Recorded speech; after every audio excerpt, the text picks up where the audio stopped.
Happy Sunday semua. Dalam edisi Voice of Pentecost kali ini kita akan membahas mengenai paradigma kekudusan bagi generasi yang menyelesaikan amanat agung. Menjaga kekudusan kadang-kadang dianggap sebagai hal yang kuno, bahkan membebani. Benarkah demikian?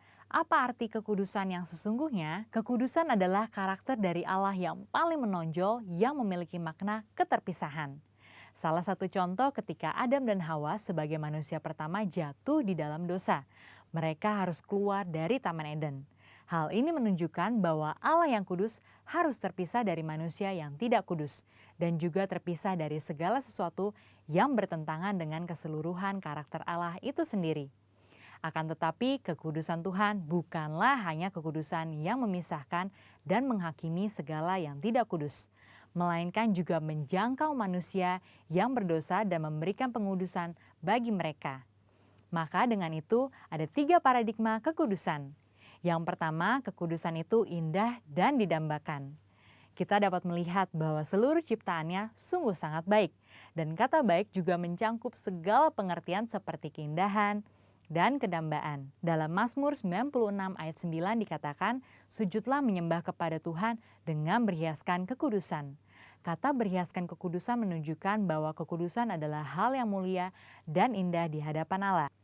Kita sebagai manusia baru di dalam Kristus sudah seharusnya memandang semua hal yang berasal dari Tuhan adalah hal-hal yang kudus, hal yang baik, indah, menyenangkan, dan didambakan. Pola pikir bahwa hal-hal yang tidak kudus membawa kenikmatan seharusnya kita tanggalkan. Sebagai insan Pentakosta yang hidup bergantung kepada Roh Kudus setiap saat, sudah selayaknya kita mengalami kemenangan dari kedagingan. Yang kedua, kekudusan itu menular dan menyebar. Paradigma yang baru tentang kekudusan juga dinyatakan dalam kehidupan dan pelayanan Yesus. Dalam pelayanannya, Yesus sering digambarkan berada bersama dengan orang-orang yang najis menurut Taurat. Dalam Lukas 5 ayat 12-14 dikisahkan bagaimana Yesus berjumpa dengan seorang yang penuh kusta.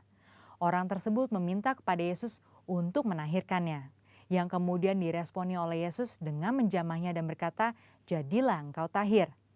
Dan Alkitab mencatat bahwa orang tersebut menjadi tahir. Ketika Yesus menjamah orang yang sakit kusta yang najis menurut Taurat, Yesus tidaklah menjadi najis. Namun sebaliknya, kekudusan Yesus terimpartasi kepada orang yang sakit kusta itu dan mentahirkannya. Hal ini selayaknya memberikan paradigma baru dalam kita memandang kekudusan, yaitu kekudusan itu menular dan menyebar. Yang ketiga, kekudusan menjangkau banyak orang. Dengan pengurapan Roh Kudus, maka sudah seharusnya kita menjangkau orang lain dan menularkan kekudusan tersebut. Kekudusan bukan lagi hanya sekedar yang penting saya sendiri yang kudus. Dalam Imamat 19 ayat 2, pertama-tama Tuhan berkata, "Kuduslah kamu sebab aku Tuhan Allahmu kudus."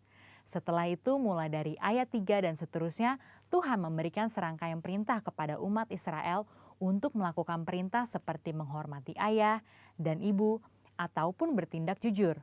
Hal-hal yang diminta Tuhan ini menunjukkan bahwa kekudusan bukan berdampak hanya untuk diri sendiri, tetapi juga berdampak secara horizontal, yaitu kekudusan menjangkau banyak orang.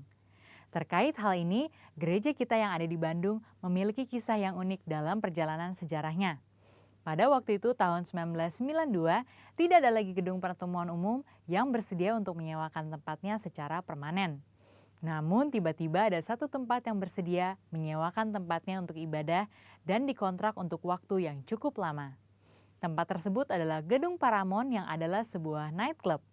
Pada saat itu gembala sidang kita dihadapkan dengan keputusan yang sulit. Beliau pun teringat bahwa pada waktu sebelumnya dalam KKR di Batam, hal serupa juga terjadi. Pada waktu itu tidak ada tempat untuk melaksanakan KKR kecuali sebuah tempat karaoke. Akhirnya KKR tetap dilaksanakan di tempat karaoke tersebut disertai lawatan Tuhan yang luar biasa. Karena hadirat Tuhan tidak dibatasi oleh tempat atau apapun juga. Pada akhirnya gembala sidang kita menyetujui penggunaan Gedung Paramount untuk menjadi tempat ibadah minggu. Meskipun tempatnya aneh menurut manusia, tetapi hadirat Tuhan memenuhi tiap ruangan ibadah dan lawatannya pun terjadi setiap minggu. Banyak orang bertobat dan jiwa-jiwa bertambah hari demi hari. Wow! Kesimpulannya, Tuhan sedang memanggil kita untuk hidup dalam kekudusan guna menyelesaikan amanat agung. Dalam Wahyu 22 ayat 11 dikatakan, barang siapa yang berbuat jahat, biarlah ia terus berbuat jahat. Barang siapa yang kudus, biarlah ia terus menguduskan dirinya. Mari kita terus mengerjakan dan menjalani kehidupan kita, bergerak dan menularkan kekudusan kemanapun kita pergi untuk menuai banyak jiwa. Tuhan Yesus memberkati.